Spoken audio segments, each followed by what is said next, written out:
భీమవరం నియోజకవర్గం నుంచి వచ్చిన ముఖ్యమైన పార్టీ నాయకులకు కార్యకర్తలకు మీ అందరికీ కూడా మనస్ఫూర్తిగా పేరు పేరున నమస్కారాలు తెలియజేసుకుంటున్నాను. ఈరోజు మనమంతా కూడా దాదాపుగా 2 సంవత్సరాలు చంద్రబాబు నాయుడు గారు ప్రభుత్వం వచ్చి 2 సంవత్సరాలు అయిపోవస్తూ ఉంది. ఇక మరో 3 సంవత్సరాల్లో మాత్రమే మిగిలి ఉన్న పరిస్థితులు కనిపిస్తూ ఉన్నాయి. ఈ 2 సంవత్సరాలలో చంద్రబాబు నాయుడు గారి వల్ల ప్రజలకు కానీ అక్క చెల్లెమ్మలకు కానీ, మరీ ముఖ్యంగా ప్రజల్లో ఉన్న అక్క చెల్లెమ్మలకు కానీ, ప్రజల్లో భాగంగా ఉన్న రైతన్నలకు కానీ, ప్రజల్లో భాగంగా ఉన్న మరీ ముఖ్యంగా యువతకు కానీ, ఏ ఒక్క సెక్షన్కైనా కూడా కనీసం ఒక్క మంచన్నా జరిగిందా అని చెప్పి నేను అడుగుతా ఉన్నాను ఈరోజు. ఎందుకనంటే చంద్రబాబు నాయుడు గారు అధికారంలోకి వచ్చిన తర్వాత జరిగింది ఏమిటి అని చెప్పి ఒక్కసారి మనం వెనక్కి వెళ్ళి బేరీజు వేసుకుంటే జరిగింది ఏమిటి అని అంటే, ఇంతకుముందు మన ప్రభుత్వంలో ఉన్న పథకాలన్నీ కూడా రద్దయిపోయిన పరిస్థితి ఈరోజు కనిపిస్తూ ఉంది. ఇంతకుముందు ఒక మాట అంటే ఒక మాట మీద నిలబడే నాయకత్వం ఉండేది.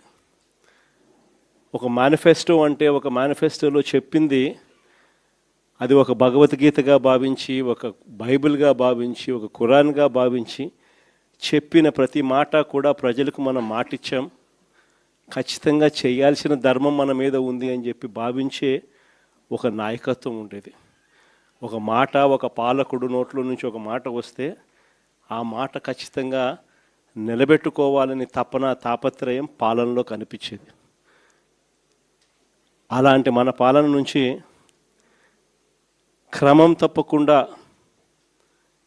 ప్రతి నెల కోవిడ్ లాంటి సమస్యలు ఎన్ని ఎదురైనా కూడా ఏ రోజు కూడా మనం మన సమస్యలను చెప్పి ప్రజలకు ఇది ఎగరగొట్టాలని చెప్పి ఏ రోజు ఆలోచన జరగల మన ప్రభుత్వ హయాంలో. ప్రతి హామీని కూడా ప్రభుత్వంగా మనకున్న సమస్యల కన్నా కూడా ప్రజలకు చేయాల్సిన మంచి ఇంకా చాలా అవసరము, వాళ్ళకున్న సమస్యలు ప్రభుత్వం సమస్యల కన్నా చాలా ఇంకా ఎక్కువగా సమస్యలు పడేది వాళ్ళే అని చెప్పి భావించి ఎన్ని సమస్యలున్నా కూడా ముఖాన ఏ రోజు కూడా చిరునవ్వే తప్ప ఏ రోజు కూడా ఇది చెయ్యలేము అన్న మాట నోట్లో నుంచి ఏ రోజు రానిలేదు. చిక్కటి చిరునవ్వుతోనే ఎన్ని సమస్యలున్నా కూడా ప్రజలకు చెప్పిన ప్రతి మాట కూడా చేయగలిగాము అని చెప్పి కూడా ఈరోజు కూడా సగర్వంగా తలెత్తుకుని చెప్పుకునే ప్రభుత్వం మనది. కానీ చంద్రబాబు నాయుడు గారు వచ్చిన తర్వాత ఈ 2 ఏళ్లలో గమనించింది ఏమిటి అని అంటే, మన పథకాలన్నీ ఓవైపున రద్దు చేసేసినాడు, మరోవైపున ఆయన చెప్పిన సూపర్ 6లని, సూపర్ 7లని ఏదైతే ప్రజలకు మభ్యపెడుతూ మోసం చేస్తూ చెప్పినాడో అవన్నీ కూడా ఈరోజు అబద్ధాలుగా తేలిపోయి ఉన్న పరిస్థితులు ఈరోజు మన కళ్ళ ఎదుటే కనిపిస్తూ ఉన్నాయి. సూపర్ 6 అన్నాడు, సూపర్ 7 అన్నాడు. ఎన్నికలప్పుడు అయితే మామూలుగా మాట్లాడాల. వాళ్ళు చేసిన ప్రచారాలు అయితేనేమి, వాళ్ళు ఇచ్చిన అడ్వర్టైజ్మెంట్లు అయితేనేమి, వాళ్ళు ఇచ్చిన టీవీలో యాడ్లు అయితేనేమి, ఇంటింటికి వెళ్ళి బాండ్ల రూపంలో ఇదిగోమ్మ చంద్రబాబు నాయుడు సంతకం పెట్టినాడు, ఇదిగోమ్మ పవన్ కళ్యాణ్ సంతకం పెట్టినాడు, ఇదిగోమ్మ ఇద్దరు కలిసి సంతకాలు పెట్టించిన బాండ్ డాక్యుమెంటు. మీ ఇంట్లో ఎంతమంది పిల్లలు ఉన్నారా, మీ ఇంట్లో ఎంతమంది మహిళలు ఉన్నారా, మీ ఇంట్లో ఎంతమంది రైతులు ఉన్నారా, అందరికీ కూడా ఇదిగోమ్మ మీకు ఇంతింత రావాలి, ఇంతింత రావాలి, ఇంతింత రావాలి, ఇదిగో బాండు అని చెప్పి ఏకంగా ప్రతి ఇంటికి వెళ్ళి కూడా వీళ్ళు ఇచ్చిన బాండ్లు. సూపర్ 6 అని, సూపర్ 7 అని వీళ్ళు చేసిన మోసాలు ఇట్లా కూడా కాదు. నిజంగా కూడా మనం ఎవరం కూడా ఈ స్థాయిలో ఒక మనిషి అబద్ధాలు ఆడగలుగుతాడా, ఈ స్థాయిలో ఒక మనిషి మోసం చేయగలుగుతాడా అని ఎప్పుడూ కూడా బహుశా ఊహకు కూడా అందవు. ఎందుకంటే మామూలుగా ఇట్లాంటి అబద్ధాలు ఇట్లాంటి మోసాలు ఎవరైనా చేస్తే 420 అని చెప్పి కేసు పెట్టి జైల్లో పెడతారు. కానీ ఒక్క చంద్రబాబు నాయుడు గారు ఆయన కూటమిలో మాత్రమే అలా కేసులు పెట్టించుకోకుండా బయట ఉండగలుగుతారు. మన కళ్ళ ఎదుటే కనిపిస్తూ ఉన్న వాస్తవమైన స్వరూపం ఈరోజు రాష్ట్రంలో ఇది. ప్రతి చోట విపరీతమైన కరప్షన్, విడి కరప్షన్ జరుగుతూ ఉంది. ఏ స్థాయిలో కరప్షన్ జరుగుతూ ఉంది అని అంటే అసలు రాజ్యం ఉంది, అసలు ఎవరైనా పాలకులు ఉన్నారా అని మనకే అర్థం కాని పరిస్థితిలో అసలు ఎవరు పాలన సాగుతూ ఉంది. గవర్నమెంట్కి రావాల్సిన ఆదాయం గవర్నమెంట్కి రావడంలా, అందుకనే గవర్నమెంట్కి రావాల్సిన ఆదాయాలు తగ్గుతూ ఉన్నాయి. ఆదాయం అంతా ఎవరు జోబులు లేకపోతూ ఉంది అని అంటే పక్కన చంద్రబాబు నాయుడు దగ్గర నుంచి మొదలెడితే ఆయనకింత, నీకింత, నాకింత, నాకింత, నాకింత, నాకింత అని కింద వరకు దోచుకో, పంచుకో, తినుకో. ఇది ఈరోజు రాష్ట్రంలో వీళ్ళ మనుషులకే ఇచ్చుకున్నారు. వీళ్ళ నుంచి మొదలు పెడితే ఆ తర్వాత గ్రామ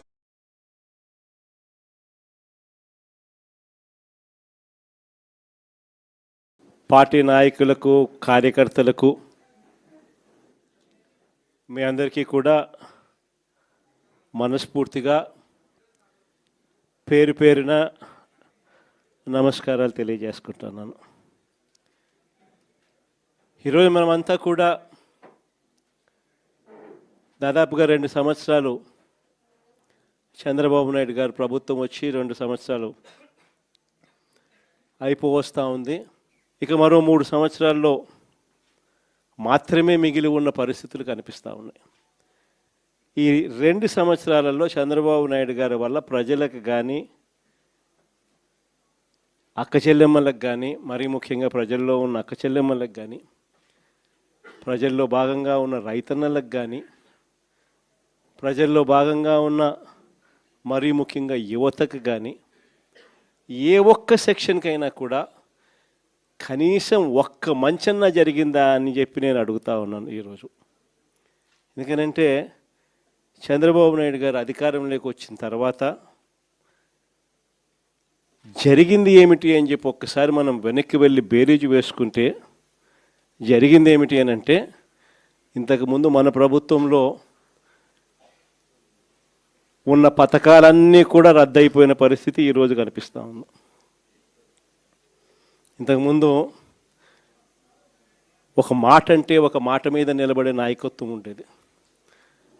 ఒక మేనిఫెస్టో అంటే ఒక మేనిఫెస్టోలో చెప్పింది అది ఒక భగవద్గీతగా భావించి, ఒక బైబిల్గా భావించి, ఒక ఖురాన్గా భావించి చెప్పిన ప్రతి మాట కూడా ప్రజలకు మనం మాటిచ్చాం, ఖచ్చితంగా చేయాల్సిన ధర్మం మన మీద ఉంది అని చెప్పి భావించే ఒక నాయకత్వం ఉండేది. ఒక మాట, ఒక పాలకుడు నోట్లో నుంచి ఒక మాట వస్తే ఆ మాట ఖచ్చితంగా నిలబెట్టుకోవాలని తపన, తాపత్రయం పాలనలో కనిపించేది. అలాంటి మన పాలన నుంచి క్రమం తప్పకుండా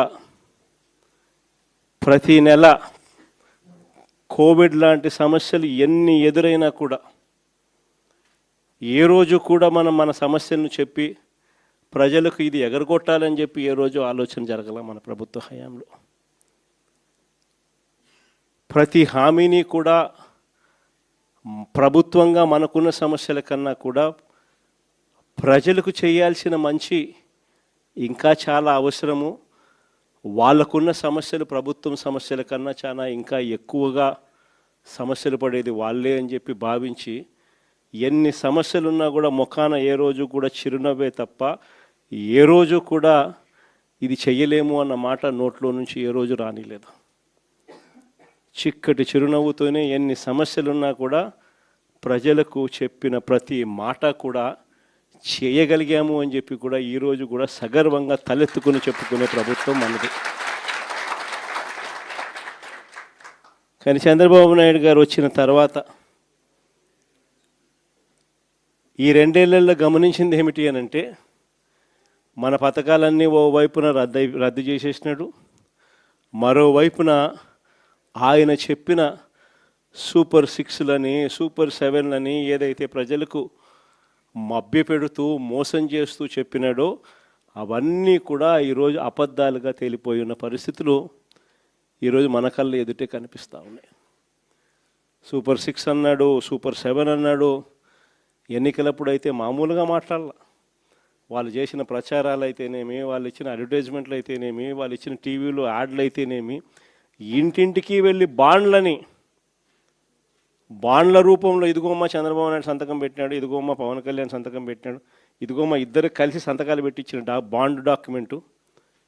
మీ ఇంట్లో ఎంతమంది పిల్లలు ఉన్నారా, మీ ఇంట్లో ఎంతమంది మహిళలు ఉన్నారా, మీ ఇంట్లో ఎంతమంది రైతులు ఉన్నారా, అందరికీ కూడా ఇదిగోమ్మ మీకు ఇంతింత రావాలి, ఇంతింత రావాలి, ఇంతింత రావాలి, ఇదిగో బాండు అని చెప్పి ఏకంగా ప్రతి ఇంటికి వెళ్ళి కూడా వీళ్ళు ఇచ్చిన బాండ్లు. సూపర్ 6 అని, సూపర్ 7 అని వీళ్ళు చేసిన మోసాలు ఇట్లా కూడా కాదు. నిజంగా కూడా మనం ఎవరం కూడా ఈ స్థాయిలో ఒక మనిషి అబద్ధాలు ఆడగలుగుతాడా, ఈ స్థాయిలో ఒక మనిషి మోసం చేయగలుగుతాడా అని ఎప్పుడు కూడా బహుశా ఊహకు కూడా అందవు. ఎందుకంటే మామూలుగా ఇట్లాంటి అబద్ధాలు, ఇట్లాంటి మోసాలు ఎవరైనా చేస్తే 420 అని చెప్పి కేసు పెట్టి జైల్లో పెడతారు. కానీ ఒక్క చంద్రబాబు నాయుడు గారు ఆయన కూటమిలో మాత్రమే అలా కేసులు పెట్టించుకోకుండా బయట ఉండగలుగుతారు. మన కళ్ళ ఎదుటే కనిపిస్తూ ఉన్న వాస్తవమైన స్వరూపం ఈరోజు రాష్ట్రంలో ఇది. ప్రతి చోట విపరీతమైన కరప్షన్, విచ్చలవిడి కరప్షన్ జరుగుతూ ఉంది. ఏ స్థాయిలో కరప్షన్ జరుగుతూ ఉంది అని అంటే అసలు రాజ్యం ఉంది, అసలు ఎవరైనా పాలకులు ఉన్నారా అని మనకే చూడల. మొట్టమొదటిసారిగా చూస్తూ ఉన్నాం. మద్యంలో మొత్తం ప్రైవేట్ షాపులంతా వీళ్ళ మనుషులే మాఫియా. ప్రైవేట్ షాపులన్నీ వీళ్ళ మనుషులే లాటరీ పద్ధతిలో అంతా వీళ్ళ మనుషులకే ఇచ్చుకున్నారు. వీళ్ళ నుంచి మొదలు పెడితే ఆ తర్వాత గ్రామ స్థాయిలోకి బెల్ట్ షాపులు పూర్తిగా విస్తరించినారు. ఆక్షన్లు పాడి మరి ఏ కార్యకర్తకి ఇవ్వాల వాళ్ళు ఆ కార్యకర్తలు వాళ్ళు కొట్టుకోకూడదు కాబట్టి మళ్ళీ ఆక్షన్లు మాడి మరి బెల్ట్ షాపులు ఇస్తూ ఉన్నారు. మళ్ళీ గ్రామాలలో బెల్ట్ షాపులు నడిపేదానికోసం మళ్ళీ పోలీసుల దగ్గర నుండి నడిపించే కార్యక్రమం. మందు షాప్ పక్కనే పర్మిట్ రూమ్. ఎంఆర్పి రేటుకి ఎవడు అమ్మడు. బెల్ట్ షాపుల్లోకి చేరేసరికి ఎంఆర్పి ప్లస్ 10 రూపీసా ప్లస్ 20 రూపీసా ప్లస్ 20 రూపీస్ ప్లస్ 20 రూపీస్. పక్కన బెల్ట్ షాప్ పక్కన షాప్ పక్కనే పర్మిట్ రూములు. ఆడైతే ఏకంగా పెగ్గులే. అంతటితో కూడా సరిపోదు అన్నట్టుగా ఏకంగా ప్రతి 4-5 బాటిళ్ళకు ఒక కల్తీ బాటలు. గవర్నమెంట్కు మామూలుగా రావాల్సిన ఆదాయాలు రాకుండా ఎలా పక్కదావ పడతా ఉన్నాయో చూడండి. ఇసుకేమో మన హయాంలో సంవత్సరానికి 750 కోట్లు ఇసుకలో గవర్నమెంట్కి ఆదాయం వచ్చేది. 5 ఏళ్ళు కలిపి దాదాపుగా 3500 కోట్లు రాష్ట్ర ప్రభుత్వానికి ఆదాయం వచ్చేది ఇసుకలో. ఈరోజు ఇసుక అనేది ఫ్రీ అంటారు. ఎక్కడైనా ఇసుక ఫ్రీ జరుగుతూ ఉందా? పూర్తిగా దోచేసుకోవడమే. ఎక్కడ చూసిన మిషన్లు, ఎక్కడ చూసిన లారీలు, ఎక్కడ చూసిన టిప్పర్లు దోచేసుకుంటూ ఉన్నారు. ఇసుక చూస్తే రేటు చూస్తే మనకన్నా డబుల్ రేటుకి అమ్ముతూ ఉన్నారు. మన ప్రభుత్వ హయాంలో అమ్మిన దానికన్నా డబుల్ రేటుకి అమ్ముతూ ఉన్నారు. రాష్ట్ర ప్రభుత్వానికి రావాల్సిన ఆదాయం 0. సిలికా, క్వాడ్సు, లాటరైటు, మీ ఇష్టం ఏ మినరల్ అయినా ఏదన్నా వేసుకో, అన్నిట్లోనూ లూటి. రాష్ట్ర ప్రభుత్వానికి సంబంధించిన ఆదాయాలు రాష్ట్ర ప్రభుత్వానికి రావు. మొన్న సంక్రాంతికి అయితే హైలైట్. నిజంగా అసలు ప్రభుత్వమా జంగల్ రాజ్యమా ఇదే అని చెప్పి అనిపించే విధంగా జరిగింది. నిజంగా జంగల్ రాజ్యం అనేది మామూలుగా ఇప్పుడు చూసిండం మనం. నిజంగా నాగరిక ప్రపంచంలో మనం ఉన్నామా అన్నది క్వశ్చన్ మార్క్ అనిపించే విధంగా సంక్రాంతి అనేది చేసినారు వీళ్ళు. ఎంత దారుణం అంటే అసలు ఆ వీడియోలు చూస్తూ ఉంటే, ఆ సోషల్ మీడియాలో వైరల్ అవుతా ఉన్న వీడియోలు చూస్తూ ఉంటే ఆశ్చర్యం కలిగిస్తూ ఉంది. మొబైల్ రికార్డింగ్ డ్యాన్సులు, మొబైల్ బండ్లలో కొత్తపేటలో రికార్డింగ్ డ్యాన్సులు, రోడ్డు మీద రికార్డింగ్ డ్యాన్సులు పెడతా ఉంటే మనుషులందరూ పరిగెత్తా ఉన్నారు. పాటలు చూస్తే తాగురా తాగి చిందేయరా అని. రికార్డింగ్ డ్యాన్సులు, దారుణమైన స్థాయిలో రికార్డింగ్ డ్యాన్సులు. మొబైల్ వ్యాన్లలో ఏకంగా లిక్కరు, మొబైల్ అసలు ఏ స్థాయిలో జరిపినారని అంటే ప్రతి నియోజకవర్గంలో ఆక్షను. ఇవన్నీ చేయడానికి ఆక్షను. మా పులివెందులలో కూడా 3 కోట్ల కంటెస్ట్ చేసిన ఎమ్మెల్యే 3 కోట్లకు అమ్ముకున్నాడు. వీళ్ళు ఎక్కడెక్కడి నుంచో వచ్చి అక్కడ సెటప్ చేస్తారు. 9 సెంటర్లలో 8 సెంటర్లలో పెట్టుకుంటారంట. టికెట్లు దోచేయడము.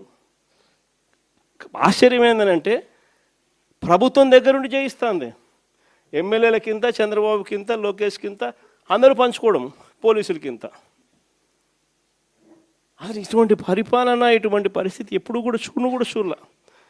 ఏ స్థాయిలోకి వెళ్ళిపోయిందనంటే ఈ జంగల్ రాజ్యం అనేది నిజంగా అనుకుంటేనే ఆశ్చర్యం కలిగించే విషయం. ఓ డిఎస్పీ అనేవాడు మైక్ పట్టుకుంటాడు, యూనిఫామ్లో ఉన్నాడు, మైక్ పట్టుకున్నాడు, ఊపేయి కుదిపేయి అంటాడు. డిఎస్పీనా అసలు ఇది ఏం మనిషి వేయడని చెప్పి అర్థం కావడం అసలు. అంటే భీమవరం మీటింగ్లోనే అసలు ఇది నిజంగా సమాజంలో ఉన్నామా లేమా, అసలు ఏం జరుగుతూ ఉంది? జంగల్ రాజ్యం అంటే ఇది కాకపోతే ఇంక ఏ రాజ్యం ఇది అని చెప్పి ఆశ్చర్యం కలిగించే విషయాలు.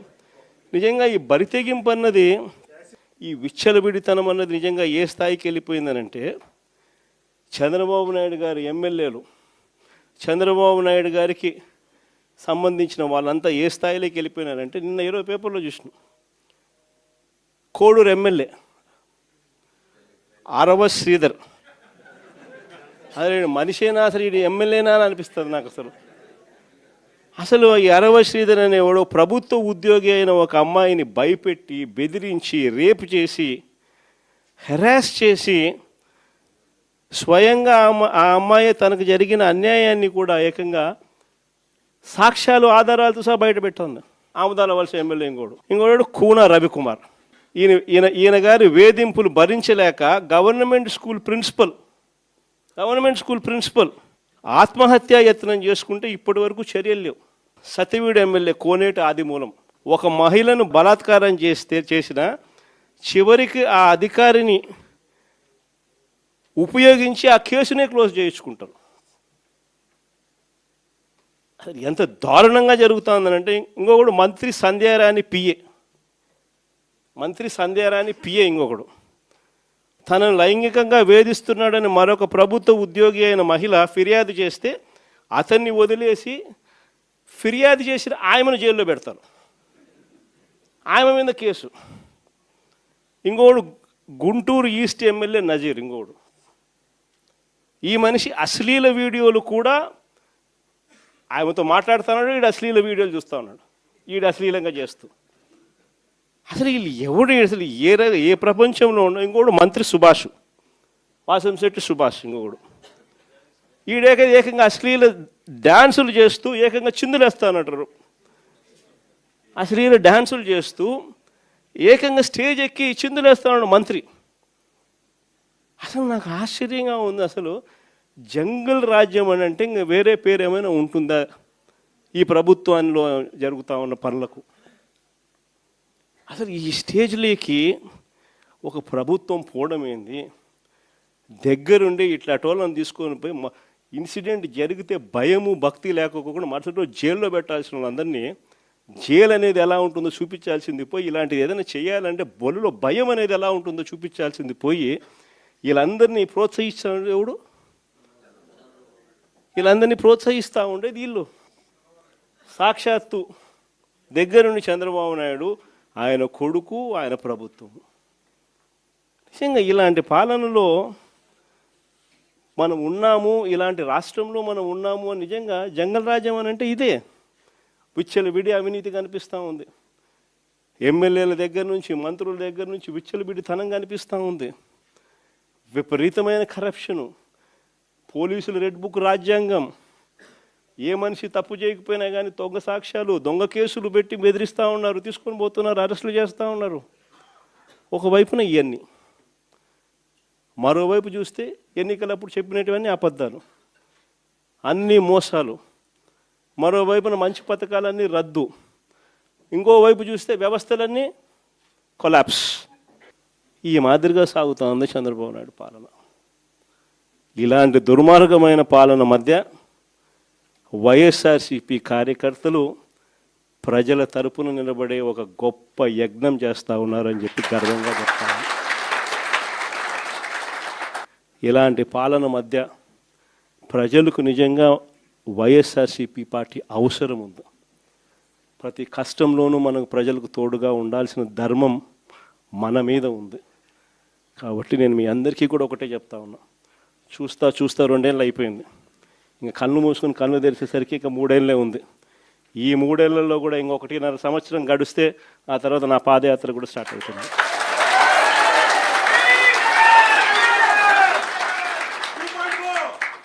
ఒకసారి నా పాదయాత్ర కూడా స్టార్ట్ అయిందంటే ఆ తర్వాత మరో 1.5 సంవత్సరం పూర్తిగా ఇంకా ప్రజల్లోనే దాదాపుగా 150 నియోజకవర్గాల పైసలకే తిరుగుతాం, ప్రజల్లోనే ఉంటాం.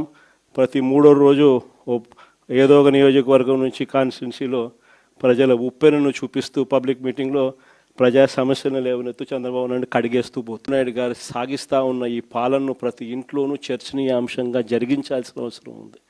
ఈ పాలన ఎంత అన్యాయంగా ఉంది అనేది ప్రతి ఇంట్లో చర్చ జరగాలి. మన ప్రభుత్వ పాలనకు ఈ ప్రభుత్వానికి మధ్య తేడా ఎంతుంది అన్నది ప్రతి ఇంట్లో కూడా చర్చనీయాంశంగా మార్చాలి. అలా మారుస్తూ మనం ప్రతి గ్రామంలోనూ మన అనుబంధ విభాగాలు ఏదైతే మనం వేసుకుంటూ పోతున్నామో వాటి మీద పూర్తి ధ్యాస పెట్టండి. అనుబంధ విభాగాలు అన్నది మన క్యాడర్ ఏదైతే ఉందో వాటిని అన్నిటినీ స్ట్రీమ్లైన్ చేయాలి. వాటన్నిటినీ కూడా ఒక ఆర్గనైజ్డ్ సెక్టర్ కింద తీసుకొని రావాలి. తీసుకొని వచ్చి ప్రతి ఇంట్లోనూ ఈ చర్చనీయాంశం అయ్యేట్టుగా ఈ కార్యక్రమాలన్నీ చేస్తూ చంద్రబాబు నాయుడు గారు చేస్తూ ఉన్న అన్యాయాలకు ప్రజలకు తోడుగా నిలబడే కార్యక్రమం మనం చేయాల్సింది. ఇది మనం చేద్దాం. నేను మీకు హామీ ఇస్తా ఉన్నా, జగన్ 2.0లో మాత్రం ఖచ్చితంగా మీ అందరికీ నేను హామీ ఇస్తా ఉన్నా, కార్యకర్తలదే ప్రథమ స్థానం అవుతుంది. కార్యకర్తల ద్వారానే ప్రజలకు చంద్రబాబు నాయుడుకు మన పాలనకు మధ్య తేడా చూపిస్తూ మంచి జరిగించే కార్యక్రమం కూడా జరుగుతుంది. మంచి చేయాలి అని చెప్పి ఒక నాయకుడిగా తపన ఉన్నప్పుడు పాలన ఎలా ఉంటుంది అన్నదానికి నిదర్శనం మన పాలన అయితే, పాలకుడు అనేవాడు అధ్వానంగా ఉంటే చెయ్యాలనే చిత్తశుద్ధి లేకపోతే పాలన ఎలా ఉంటుంది అన్నదానికి చంద్రబాబు నాయుడు గారి పాలన అద్దం పడుతుంది. భీమవరం నియోజకవర్గం నుంచి వచ్చిన ముఖ్యమైన పార్టీ నాయకులకు కార్యకర్తలకు మీ అందరికీ కూడా మనస్ఫూర్తిగా పేరు పేరున నమస్కారాలు తెలియజేసుకుంటున్నాను. ఈరోజు మనమంతా కూడా దాదాపుగా 2 సంవత్సరాలు చంద్రబాబు నాయుడు గారు ప్రభుత్వం వచ్చి 2 సంవత్సరాలు అయిపోవస్తూ ఉంది. ఇక మరో 3 సంవత్సరాల్లో మాత్రమే మిగిలి ఉన్న పరిస్థితులు కనిపిస్తూ ఉన్నాయి. ఈ 2 సంవత్సరాలలో చంద్రబాబు నాయుడు గారి వల్ల ప్రజలకు కానీ అక్క చెల్లెమ్మలకు కానీ, మరీ ముఖ్యంగా ప్రజల్లో ఉన్న అక్క చెల్లెమ్మలకు కానీ, ప్రజల్లో భాగంగా ఉన్న రైతన్నలకు కానీ, ప్రజల్లో భాగంగా ఉన్న మరీ ముఖ్యంగా యువతకు కానీ, ఏ ఒక్క సెక్షన్కైనా కూడా కనీసం ఒక్క మంచన్నా జరిగిందా అని చెప్పి నేను అడుగుతా ఉన్నాను ఈరోజు. ఎందుకనంటే చంద్రబాబు నాయుడు గారు అధికారంలోకి వచ్చిన తర్వాత జరిగింది ఏమిటి అని చెప్పి ఒక్కసారి మనం వెనక్కి వెళ్ళి బేరీజు వేసుకుంటే జరిగింది ఏమిటి అని అంటే, ఇంతకుముందు మన ప్రభుత్వంలో ఉన్న పథకాలన్నీ కూడా రద్దయిపోయిన పరిస్థితి ఈరోజు కనిపిస్తూ ఉంది. ఇంతకుముందు ఒక మాట అంటే ఒక మాట మీద నిలబడే నాయకత్వం ఉండేది. ఒక మేనిఫెస్టో అంటే ఒక మేనిఫెస్టోలో చెప్పింది అది ఒక భగవద్గీతగా భావించి, ఒక బైబిల్గా భావించి, ఒక ఖురాన్గా భావించి చెప్పిన ప్రతి మాట కూడా ప్రజలకు మనం మాటిచ్చాం, ఖచ్చితంగా చేయాల్సిన ధర్మం మన మీద ఉంది అని చెప్పి భావించే ఒక నాయకత్వం ఉండేది. ఒక మాట, ఒక పాలకుడు నోట్లో నుంచి ఒక మాట వస్తే ఆ మాట ఖచ్చితంగా నిలబెట్టుకోవాలని తపన, తాపత్రయం పాలనలో కనిపించేది. అలాంటి మన పాలన నుంచి క్రమం తప్పకుండా ప్రతి నెల కోవిడ్ లాంటి సమస్యలు ఎన్ని ఎదురైనా కూడా ఏ రోజు కూడా మనం మన సమస్యలను చెప్పి ప్రజలకు ఇది ఎగరగొట్టాలని చెప్పి ఏ రోజు ఆలోచన జరగల మన ప్రభుత్వ హయాంలో. ప్రతి హామీని కూడా ప్రభుత్వంగా మనకున్న సమస్యల కన్నా కూడా ప్రజలకు చేయాల్సిన మంచి ఇంకా చాలా అవసరము. వాళ్ళకున్న సమస్యలు ప్రభుత్వం సమస్యల కన్నా చాలా ఇంకా ఎక్కువగా సమస్యలు పడేది వాళ్ళే అని చెప్పి భావించి ఎన్ని సమస్యలున్నా కూడా ముఖాన ఏ రోజు కూడా చిరునవ్వే తప్ప ఏ రోజు కూడా ఇది చెయ్యలేము అన్న మాట నోట్లో నుంచి ఏ రోజు రానిలేదు. చిక్కటి చిరునవ్వుతోనే ఎన్ని సమస్యలున్నా కూడా ప్రజలకు చెప్పిన ప్రతి మాట కూడా చేయగలిగాము అని చెప్పి కూడా ఈరోజు కూడా సగర్వంగా తలెత్తుకుని చెప్పుకునే ప్రభుత్వం మనది. కానీ చంద్రబాబు నాయుడు గారు వచ్చిన తర్వాత ఈ 2 ఏళ్లలో గమనించింది ఏమిటి అని అంటే, మన పథకాలన్నీ ఓవైపున రద్దు చేసేసినాడు, మరోవైపున ఆయన చెప్పిన సూపర్ 6లని, సూపర్ 7లని ఏదైతే ప్రజలకు మభ్యపెడుతూ మోసం చేస్తూ చెప్పినాడో అవన్నీ కూడా ఈరోజు అబద్ధాలుగా తేలిపోయి ఉన్న పరిస్థితులు ఈరోజు మన కళ్ళ ఎదుటే కనిపిస్తూ ఉన్నాయి. సూపర్ 6 అన్నాడు, సూపర్ 7 అన్నాడు. ఎన్నికలప్పుడు అయితే మామూలుగా మాట్లాడాల. వాళ్ళు చేసిన ప్రచారాలు అయితేనేమి, వాళ్ళు ఇచ్చిన అడ్వర్టైజ్మెంట్లు అయితేనేమి, వాళ్ళు ఇచ్చిన టీవీలో యాడ్లు అయితేనేమి, ఇంటింటికి వెళ్ళి బాండ్ల రూపంలో ఇదిగోమ్మ చంద్రబాబు నాయుడు సంతకం పెట్టినాడు, ఇదిగోమ్మ పవన్ కళ్యాణ్ సంతకం పెట్టినాడు, ఇదిగోమ్మ ఇద్దరు కలిసి సంతకాలు పెట్టించిన బాండ్ డాక్యుమెంటు. మీ ఇంట్లో ఎంతమంది పిల్లలు ఉన్నారా, మీ ఇంట్లో ఎంతమంది మహిళలు ఉన్నారా, మీ ఇంట్లో ఎంతమంది రైతులు ఉన్నారా, అందరికీ కూడా ఇదిగోమ్మ మీకు ఇంతింత రావాలి, ఇంతింత రావాలి, ఇంతింత రావాలి, ఇదిగో బాండు అని చెప్పి ఏకంగా ప్రతి ఇంటికి వెళ్ళి కూడా వీళ్ళు ఇచ్చిన బాండ్లు. సూపర్ 6 అని, సూపర్ 7 అని వీళ్ళు చేసిన మోసాలు ఇట్లా కూడా కాదు. నిజంగా కూడా మనం ఎవరం కూడా ఈ స్థాయిలో ఒక మనిషి అబద్ధాలు ఆడగలుగుతాడా, ఈ స్థాయిలో ఒక మనిషి మోసం చేయగలుగుతాడా అని ఎప్పుడూ కూడా బహుశా ఊహకు కూడా అందవు. ఎందుకంటే మామూలుగా ఇట్లాంటి అబద్ధాలు, ఇట్లాంటి మోసాలు ఎవరైనా చేస్తే 420 అని చెప్పి కేసు పెట్టి జైల్లో పెడతారు. కానీ ఒక్క చంద్రబాబు నాయుడు గారు ఆయన కూటమిలో మాత్రమే అలా కేసులు పెట్టించుకోకుండా బయట ఉండగలుగుతారు. మన కళ్ళ ఎదుటే కనిపిస్తూ ఉన్న వాస్తవమైన స్వరూపం ఈరోజు రాష్ట్రంలో ఇది. ప్రతి చోట విపరీతమైన కరప్షన్, విచ్చలవిడి కరప్షన్ జరుగుతూ ఉంది. ఏ స్థాయిలో కరప్షన్ జరుగుతూ ఉంది అని అంటే అసలు రాజ్యం ఉంది, అసలు ఎవరైనా పాలకులు ఉన్నారా అని మనకే అర్థం కాని పరిస్థితిలో అసలు ఎవరు పాలన సాగుతూ ఉంది. గవర్నమెంట్కి రావాల్సిన ఆదాయం గవర్నమెంట్కి రావడంలా, అందుకనే గవర్నమెంట్కి రావాల్సిన ఆదాయాలు తగ్గుతూ ఉన్నాయి.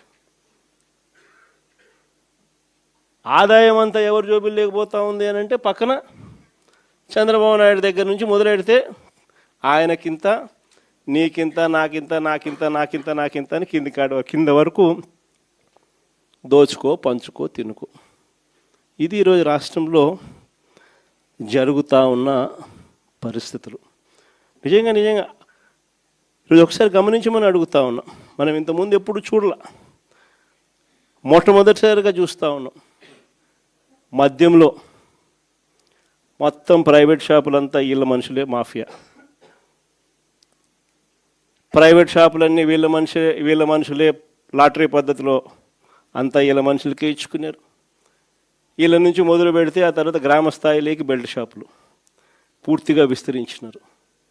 ఆక్షన్ను పాడి మరి ఏ కార్యకర్తకి ఇవ్వాల ఆ కార్యకర్తలు వాళ్ళు కొట్టుకోకూడదు కాబట్టి మళ్ళీ ఆక్షన్లు మాడి మరి బెల్ట్ షాపులు ఇస్తూ ఉన్నారు.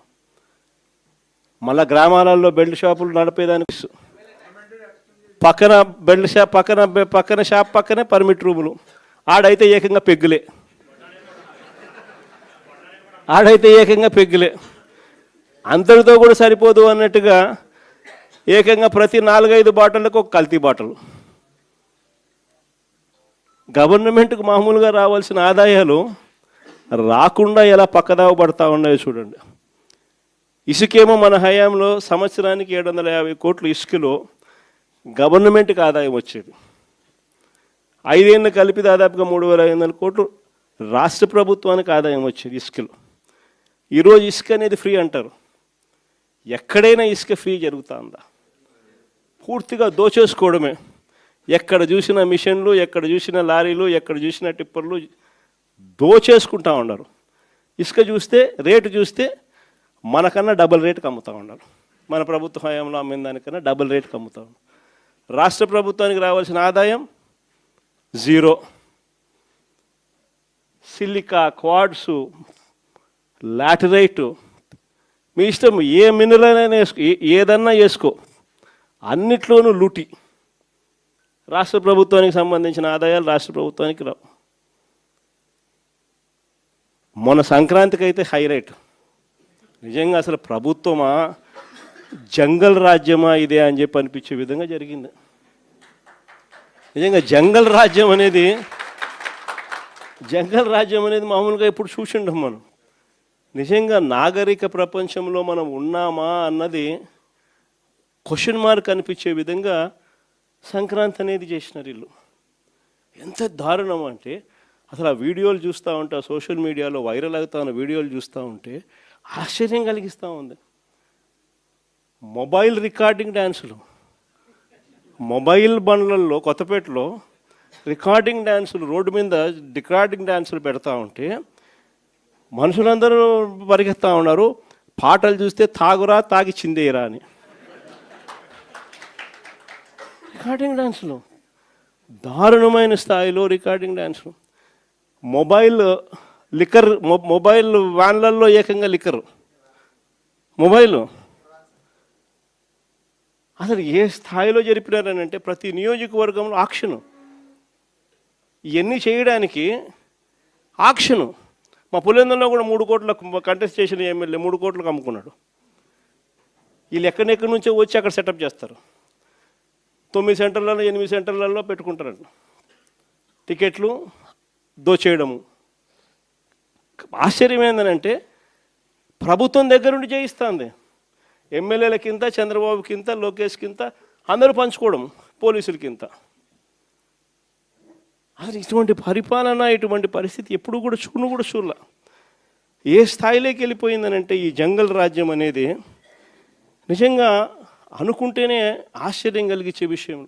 ఓ డిఎస్పీ అనేవాడు మైక్ పట్టుకుంటాడు, యూనిఫామ్లో ఉన్నాడు, మైక్ పట్టుకున్నాడు, ఊపేయి కుదిపేయి అంటాడు.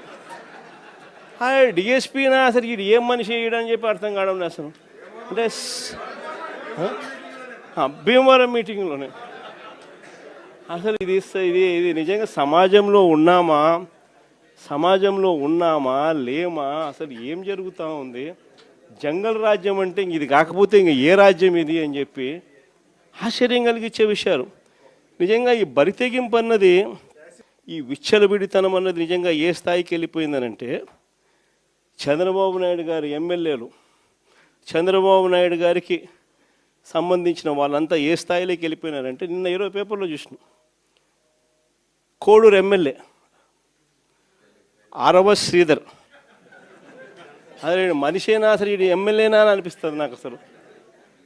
అసలు ఈ అరవ శ్రీధర్ అనేవాడు ప్రభుత్వ ఉద్యోగి అయిన ఒక అమ్మాయిని భయపెట్టి, బెదిరించి, రేపు చేసి, హెరాస్ చేసి, స్వయంగా ఆ అమ్మాయి తనకు జరిగిన అన్యాయాన్ని కూడా ఏకంగా సాక్ష్యాలు, ఆధారాలతో సహా బయట పెట్టింది. ఆముదాల వలస ఎమ్మెల్యే ఇంకోడు కూన రవికుమార్. ఈయన గారి వేధింపులు భరించలేక గవర్నమెంట్ స్కూల్ ప్రిన్సిపల్ ఆత్మహత్యా యత్నం చేసుకుంటే ఇప్పటి వరకు చర్యలు లేవు. సతివీడు ఎమ్మెల్యే కోనేటి ఆదిమూలం ఒక మహిళను బలాత్కారం చేసిన చివరికి ఆ అధికారిని ఉపయోగించి ఆ కేసునే క్లోజ్ చేయించుకుంటారు. అసలు ఎంత దారుణంగా జరుగుతుందనంటే ఇంకొకడు మంత్రి సంధ్యారాణి పిఏ, మంత్రి సంధ్యారాణి పిఏ ఇంకొకడు తనను లైంగికంగా వేధిస్తున్నాడని మరొక ప్రభుత్వ ఉద్యోగి అయిన మహిళ ఫిర్యాదు చేస్తే అతన్ని వదిలేసి ఫిర్యాదు చేసిన ఆయమను జైల్లో పెడతారు, ఆయమ మీద కేసు. ఇంకోడు గుంటూరు ఈస్ట్ ఎమ్మెల్యే నజీర్, ఇంకోడు ఈ మనిషి అశ్లీల వీడియోలు కూడా ఆయనతో మాట్లాడుతున్నాడు, వీడు అశ్లీల వీడియోలు చూస్తూ ఉన్నాడు, వీడు అశ్లీలంగా చేస్తూ. అసలు వీళ్ళు ఎవడు అసలు ఏ ప్రపంచంలో ఉన్న. ఇంకోడు మంత్రి సుభాష్, వాసంశెట్టి సుభాష్ ఇంకొకడు, ఏకంగా అశ్లీల డ్యాన్సులు చేస్తూ ఏకంగా చిందులేస్తానంటారు, అశ్లీల డ్యాన్సులు చేస్తూ ఏకంగా స్టేజ్ ఎక్కి చిందులేస్తాడు మంత్రి. అసలు నాకు ఆశ్చర్యంగా ఉంది. అసలు జంగల్ రాజ్యం అని అంటే ఇంకా వేరే పేరు ఏమైనా ఉంటుందా ఈ ప్రభుత్వంలో జరుగుతూ ఉన్న పనులకు? అసలు ఈ స్టేజ్లోకి ఒక ప్రభుత్వం పోవడం ఏంది? దగ్గరుండి ఇట్లా టోళ్ళని తీసుకొని పోయి ఇన్సిడెంట్ జరిగితే భయము భక్తి లేకపోకుండా మరుసటి రోజు జైల్లో పెట్టాల్సిన వాళ్ళందరినీ జైలు అనేది ఎలా ఉంటుందో చూపించాల్సింది పోయి, ఇలాంటిది ఏదైనా చేయాలంటే బొలులో భయం అనేది ఎలా ఉంటుందో చూపించాల్సింది పోయి వీళ్ళందరినీ ప్రోత్సహిస్తాడు ఎవడు? వీళ్ళందరినీ ప్రోత్సహిస్తూ ఉండేది వీళ్ళు. సాక్షాత్తు దగ్గరుండి చంద్రబాబు నాయుడు, ఆయన కొడుకు, ఆయన ప్రభుత్వం. నిజంగా ఇలాంటి పాలనలో మనం ఉన్నాము, ఇలాంటి రాష్ట్రంలో మనం ఉన్నాము అని నిజంగా జంగల్ రాజ్యం అని అంటే ఇదే. విచ్చలవిడి అవినీతి కనిపిస్తూ ఉంది, ఎమ్మెల్యేల దగ్గర నుంచి మంత్రుల దగ్గర నుంచి విచ్చలవిడితనం కనిపిస్తూ ఉంది, విపరీతమైన కరప్షను, పోలీసులు రెడ్ బుక్ రాజ్యాంగం, ఏ మనిషి తప్పు చేయకపోయినా కానీ దొంగ సాక్ష్యాలు దొంగ కేసులు పెట్టి బెదిరిస్తూ ఉన్నారు, తీసుకొని పోతున్నారు, అరెస్టులు చేస్తూ ఉన్నారు. ఒకవైపున ఇవన్నీ, మరోవైపు చూస్తే ఎన్నికలప్పుడు చెప్పినటువన్నీ అబద్ధాలు, అన్నీ మోసాలు, మరోవైపున మంచి పథకాలన్నీ రద్దు, ఇంకోవైపు చూస్తే వ్యవస్థలన్నీ కొలాప్స్. ఈ మాదిరిగా సాగుతూ ఉంది చంద్రబాబు నాయుడు పాలన. ఇలాంటి దుర్మార్గమైన పాలన మధ్య వైఎస్ఆర్సీపీ కార్యకర్తలు ప్రజల తరపున నిలబడే ఒక గొప్ప యజ్ఞం చేస్తూ ఉన్నారని చెప్పి గర్వంగా చెప్తాను. ఇలాంటి పాలన మధ్య ప్రజలకు నిజంగా వైఎస్ఆర్సీపీ పార్టీ అవసరం ఉంది. ప్రతి కష్టంలోనూ మనకు ప్రజలకు తోడుగా ఉండాల్సిన ధర్మం మన మీద ఉంది. కాబట్టి నేను మీ అందరికీ కూడా ఒకటే చెప్తా ఉన్నా, చూస్తా 2 ఏళ్ళు అయిపోయింది, ఇంకా కళ్ళు మూసుకొని కళ్ళు తెరిచేసరికి ఇంకా 3 ఏళ్ళే ఉంది. ఈ 3 ఏళ్లలో కూడా ఇంకొక 1.5 సంవత్సరం గడిస్తే ఆ తర్వాత నా పాదయాత్ర కూడా స్టార్ట్ అవుతుంది.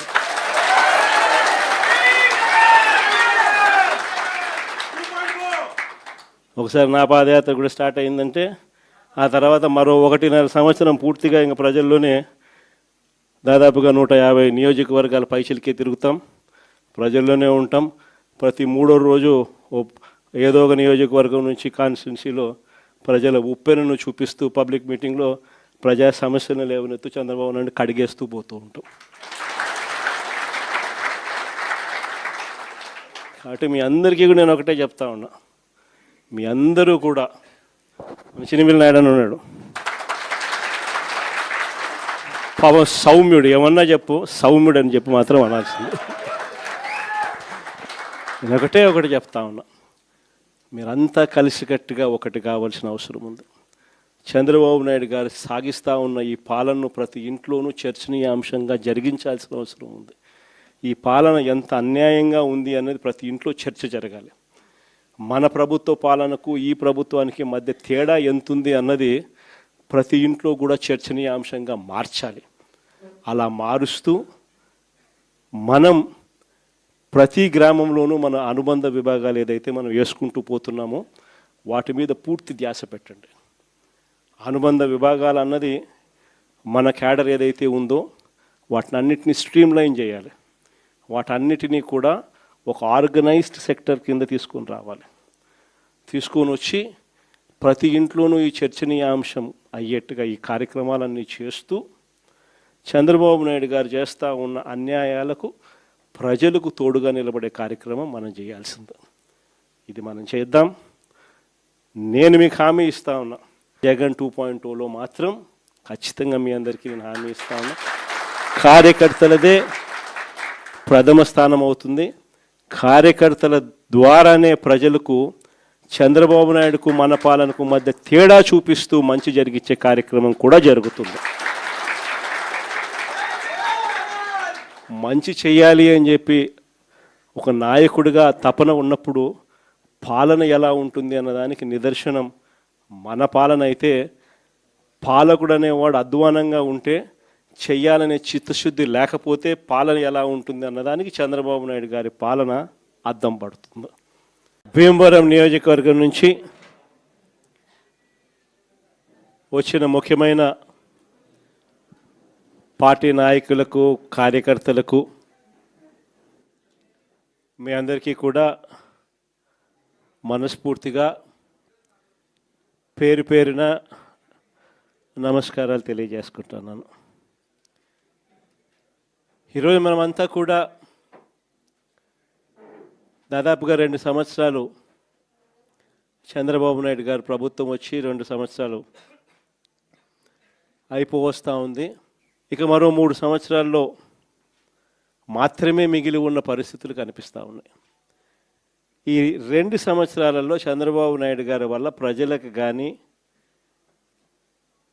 అక్క చెల్లెమ్మలకు కానీ, మరీ ముఖ్యంగా ప్రజల్లో ఉన్న అక్క చెల్లెమ్మలకు కానీ, ప్రజల్లో భాగంగా ఉన్న రైతన్నలకు కానీ, ప్రజల్లో భాగంగా ఉన్న మరీ ముఖ్యంగా యువతకు కానీ, ఏ ఒక్క సెక్షన్కైనా కూడా కనీసం ఒక్క మంచన్నా జరిగిందా అని చెప్పి నేను అడుగుతా ఉన్నాను ఈరోజు. ఎందుకనంటే చంద్రబాబు నాయుడు గారు అధికారంలోకి వచ్చిన తర్వాత జరిగింది ఏమిటి అని చెప్పి ఒక్కసారి మనం వెనక్కి వెళ్ళి బేరీజు వేసుకుంటే జరిగింది ఏమిటి అని అంటే, ఇంతకుముందు మన ప్రభుత్వంలో ఉన్న పథకాలన్నీ కూడా రద్దయిపోయిన పరిస్థితి ఈరోజు కనిపిస్తూ ఉంది. ఇంతకుముందు ఒక మాట అంటే ఒక మాట మీద నిలబడే నాయకత్వం ఉండేది. ఒక మేనిఫెస్టో అంటే ఒక మేనిఫెస్టోలో చెప్పింది అది ఒక భగవద్గీతగా భావించి, ఒక బైబిల్గా భావించి, ఒక ఖురాన్గా భావించి చెప్పిన ప్రతి మాట కూడా ప్రజలకు మనం మాటిచ్చాం, ఖచ్చితంగా చేయాల్సిన ధర్మం మన మీద ఉంది అని చెప్పి భావించే ఒక నాయకత్వం ఉండేది. ఒక మాట, ఒక పాలకుడు నోట్లో నుంచి ఒక మాట వస్తే ఆ మాట ఖచ్చితంగా నిలబెట్టుకోవాలని తపన, తాపత్రయం పాలనలో కనిపించేది. అలాంటి మన పాలన నుంచి క్రమం తప్పకుండా ప్రతి నెల కోవిడ్ లాంటి సమస్యలు ఎన్ని ఎదురైనా కూడా ఏ రోజు కూడా మనం మన సమస్యలను చెప్పి ప్రజలకు ఇది ఎగరగొట్టాలని చెప్పి ఏ రోజు ఆలోచన జరగల మన ప్రభుత్వ హయాంలో. ప్రతి హామీని కూడా ప్రభుత్వంగా మనకున్న సమస్యల కన్నా కూడా ప్రజలకు చేయాల్సిన మంచి ఇంకా చాలా అవసరము. వాళ్ళకున్న సమస్యలు ప్రభుత్వం సమస్యల కన్నా చాలా ఇంకా ఎక్కువగా సమస్యలు పడేది వాళ్ళే అని చెప్పి భావించి ఎన్ని సమస్యలున్నా కూడా ముఖాన ఏ రోజు కూడా చిరునవ్వే తప్ప ఏ రోజు కూడా ఇది చెయ్యలేము అన్న మాట నోట్లో నుంచి ఏ రోజు రానిలేదు. చిక్కటి చిరునవ్వుతోనే ఎన్ని సమస్యలున్నా కూడా ప్రజలకు చెప్పిన ప్రతి మాట కూడా చేయగలిగాము అని చెప్పి కూడా ఈరోజు కూడా సగర్వంగా తలెత్తుకుని చెప్పుకునే ప్రభుత్వం మనది. కానీ చంద్రబాబు నాయుడు గారు వచ్చిన తర్వాత ఈ 2 ఏళ్లలో గమనించింది ఏమిటి అని అంటే, మన పథకాలన్నీ ఓవైపున రద్దు చేసేసినాడు, మరోవైపున ఆయన చెప్పిన సూపర్ 6లని, సూపర్ 7లని ఏదైతే ప్రజలకు మభ్యపెడుతూ మోసం చేస్తూ చెప్పినాడో అవన్నీ కూడా ఈరోజు అబద్ధాలుగా తేలిపోయి ఉన్న పరిస్థితులు ఈరోజు మన కళ్ళ ఎదుటే కనిపిస్తూ ఉన్నాయి. సూపర్ 6 అన్నాడు, సూపర్ 7 అన్నాడు. ఎన్నికలప్పుడు అయితే మామూలుగా మాట్లాడాల. వాళ్ళు చేసిన ప్రచారాలు అయితేనేమి, వాళ్ళు ఇచ్చిన అడ్వర్టైజ్మెంట్లు అయితేనేమి, వాళ్ళు ఇచ్చిన టీవీలో యాడ్లు అయితేనేమి, ఇంటింటికి వెళ్ళి బాండ్ల రూపంలో ఇదిగోమ్మ చంద్రబాబు నాయుడు సంతకం పెట్టినాడు, ఇదిగోమ్మ పవన్ కళ్యాణ్ సంతకం పెట్టినాడు, ఇదిగోమ్మ ఇద్దరు కలిసి సంతకాలు పెట్టించిన బాండ్ డాక్యుమెంటు మీ ఇంట్లో ఎంతమంది పిల్లలు ఉన్నారా, మీ ఇంట్లో ఎంతమంది మహిళలు ఉన్నారా, మీ ఇంట్లో ఎంతమంది రైతులు ఉన్నారా, అందరికీ కూడా ఇదిగో అమ్మా మీకు ఇంతింత రావాలి, ఇంతింత రావాలి, ఇంతింత రావాలి, ఇదిగో బాండు అని చెప్పి ఏకంగా ప్రతి ఇంటికి వెళ్ళి కూడా వీళ్ళు ఇచ్చిన బాండ్లు. సూపర్ 6 అని, సూపర్ 7 అని వీళ్ళు చేసిన మోసాలు ఇట్లా కూడా కాదు. నిజంగా కూడా మనం ఎవరం కూడా ఈ స్థాయిలో ఒక మనిషి అబద్ధాలు ఆడగలుగుతాడా, ఈ స్థాయిలో ఒక మనిషి మోసం చేయగలుగుతాడా అని ఎప్పుడూ కూడా బహుశా ఊహకు కూడా అందవు. ఎందుకనంటే మామూలుగా ఇట్లాంటి అబద్ధాలు, ఇట్లాంటి మోసాలు ఎవరైనా చేస్తే 420 అని చెప్పి కేసు పెట్టి జైల్లో పెడతారు.